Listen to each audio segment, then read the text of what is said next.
ಮಂಚೇನಹಳ್ಳಿ ತಾಲೂಕಿನ ಸರ್ಕಾರಿ ಮಾದರಿ ಹಿರಿಯ ಪ್ರಾಥಮಿಕ ಶಾಲೆಯು 112 ವರ್ಷಗಳನ್ನು ಪೂರೈಸಿದೆ. ಈ ಹಿನ್ನೆಲೆಯಲ್ಲಿ ಶಾಲಾ ಶತಮಾನೋತ್ಸವ ಸಮಾರಂಭವನ್ನು ಅದ್ದೂರಿಯಾಗಿ ಆಚರಿಸಲಾಗುತ್ತಿದೆ. ಎರಡನೇ ದಿನದ ಕಾರ್ಯಕ್ರಮವನ್ನು ಶಾಸಕ ಪ್ರದೀಪ್ ಈಶ್ವರ್ ಉದ್ಘಾಟನೆ ಮಾಡಿದ್ದಾರೆ. ವೇದಿಕೆಯಲ್ಲಿ ಶಾಸಕ ಪ್ರದೀಪ್ ಈಶ್ವರ್ ಮಾತನಾಡಿ ತಮ್ಮದೇ ಆದ ಶೈಲಿಯಲ್ಲಿ ಮಕ್ಕಳನ್ನ ಹುರಿದುಂಬಿಸಿದರು. ಸರಸ್ವತಿ ದೇವಿಯನ್ನ ಪ್ರತಿಯೊಬ್ಬರು ಒಲಿಸಿಕೊಳ್ಳಬೇಕು. ಅದಕ್ಕೆ ಚಿಕ್ಕಬಳ್ಳಾಪುರ ಕ್ಷೇತ್ರದಲ್ಲಿ ಶಿಕ್ಷಣದಿಂದ ಉನ್ನತ ಸ್ಥಾನಕ್ಕೆ ಏರಿದವರಲ್ಲಿ ನಾನು ಒಬ್ಬ ಎಂದು ಹೇಳಿದಾಗ ವಿದ್ಯಾರ್ಥಿಗಳು ಚಪ್ಪಾಳೆ ಮೂಲಕ ಸಂಭ್ರಮಿಸಿದರು. ಡಾಕ್ಟರ್ ಆಗಲು ಕೋರ್ಸ್ಗಳುಂಟಯ್ಯ, ಟೀಚರ್ಗಳಾಗಲು ಕೋರ್ಸ್ಗಳುಂಟಯ್ಯ, ಇಂಜಿನಿಯರ್ಗಳಾಗಲು ಕೋರ್ಸ್ಗಳುಂಟಯ್ಯ. ಇನ್ನ ಡೈಲಾಗ್ ಗೊತ್ತಿಲ್ವಾ? ಡಾಕ್ಟರ್ ಆಗಲು ಕೋರ್ಸ್ಗಳುಂಟಯ್ಯ, ಟೀಚರ್ಗಳಾಗಲು ಕೋರ್ಸ್ಗಳುಂಟಯ್ಯ, ಇಂಜಿನಿಯರ್ಗಳಾಗಲು ಕೋರ್ಸ್ಗಳುಂಟಯ್ಯ, ಬುದ್ಧ ಬಸವ ಅಂಬೇಡ್ಕರ್ ಆಗಲು ಯಾವ ಕೋರ್ಸ್ಗಳುಂಟಯ್ಯ, ನಿಮ್ಮೊಳಗಿರುವ ಫೋರ್ಸ್ ಬೇಕಯ್ಯ ಅಂತ. ಕನ್ನಡ ಮೀಡಿಯಂ ಶಾಲೆ ತಾಕತ್ತೆ ಅದು.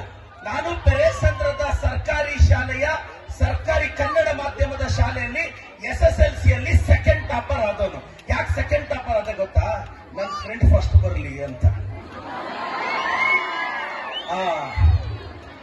ನಾನು ಈ ವೇದಿಕೆಯಲ್ಲಿರೋ ನನ್ನ ರಾಜಕೀಯ ಗುರುಗಳು ಶಿವಶಂಕರ ರೆಡ್ಡಿ ಸಾಹೇಬರು, ಎಲ್ಲ ಗಣ್ಯ ವ್ಯಕ್ತಿಗಳನ್ನ ಸ್ಮರಿಸ್ತಾ ನಾನೊಂದು ವಿದ್ಯಾರ್ಥಿಗಳಿಗೆ ಒಂದೇ ಹೇಳ್ತೀನಿ, ಸರಸ್ವತಿ ದೇವಿ ಇದ್ರೆ ಪ್ರಪಂಚ ಗೆಲ್ಲಬಹುದು ಅನ್ನೋದಕ್ಕೆ ಚಿಕ್ಕಬಳ್ಳಾಪುರ ತಾಲೂಕಲ್ಲಿ ನಾನು ಒಂದು ನಿದರ್ಶನ. ಸರಸ್ವತಿ ನಲಿಸ್ಕೋಬೇಕು. ಶಾಲೆಯ 100 ವರ್ಷಗಳ ಸಂಭ್ರಮ ಆಚರಣೆಗೆ ಬಂದಿದ್ವಿ. ಭಾಳಷ್ಟು ಸರ್ಕಾರಿ ಶಾಲೆ ಮಕ್ಕಳು ತಮ್ಮ ಪ್ರತಿಭೆಯನ್ನು ತೋರಿಸಿದ್ದಾರೆ.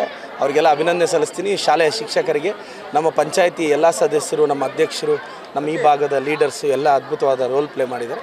ಅವ್ರಿಗೂ ಅಭಿನಂದನೆ ಸಲ್ಲಿಸಕ್ಕೆ ಇಷ್ಟಪಡ್ತೀನಿ. ಇನ್ನು ಮಾಜಿ ಶಾಸಕ ಶಿವಶಂಕರ ರೆಡ್ಡಿ ಮಾತನಾಡಿ ಶಾಲೆಯ ಇತಿಹಾಸದ ಬಗ್ಗೆ ಗುಣಗಾನ ಮಾಡಿದರು. ಇಲ್ಲಿ ಕೆಲಸ ನಿರ್ವಹಿಸಿದಂತ ಅನೇಕ ಹೆಡ್ ಮಾಸ್ಟರ್ಸ್ ಅವರ ಪರಿಶ್ರಮ, ಸಾರ್ವಜನಿಕರ ಕೊಡುಗೆ ಎಲ್ಲೂ ಕೂಡ ಇವತ್ತು ಸೇರಿಕೊಂಡು ಈ ಶಾಲೆ ಇಷ್ಟೊಂದು ಒಂದು ಅಭಿವೃದ್ಧಿ ಆಗಲಿಕ್ಕೆ ಸಾಧ್ಯ ಆಗಿದೆ. ನಾವು ತಿಳ್ಕೋಬೇಕು. ಇನ್ನು ಕಾರ್ಯಕ್ರಮದಲ್ಲಿ ಕನ್ನಡ ಅಭಿವೃದ್ಧಿ ಪ್ರಾಧಿಕಾರದ ಅಧ್ಯಕ್ಷ ಪುರುಷೋತ್ತಮ ಬಿಳಿಮಲೆ, ತಹಸೀಲ್ದಾರ್ ದೀಪ್ತಿ, ಶಾಲಾ ಶಿಕ್ಷಣ ಇಲಾಖೆಯ ಜಿಲ್ಲಾ ಉಪನಿರ್ದೇಶಕರಾದ ಮುನಿಕೆಂಪೇಗೌಡ ಸೇರಿದಂತೆ ಇತರೆ ಅಧಿಕಾರಿಗಳು, ಮುಖಂಡರು, ವಿದ್ಯಾರ್ಥಿಗಳು ಹಾಜರಿದ್ದರು. Nasir, MMTV news, Manchenahalli.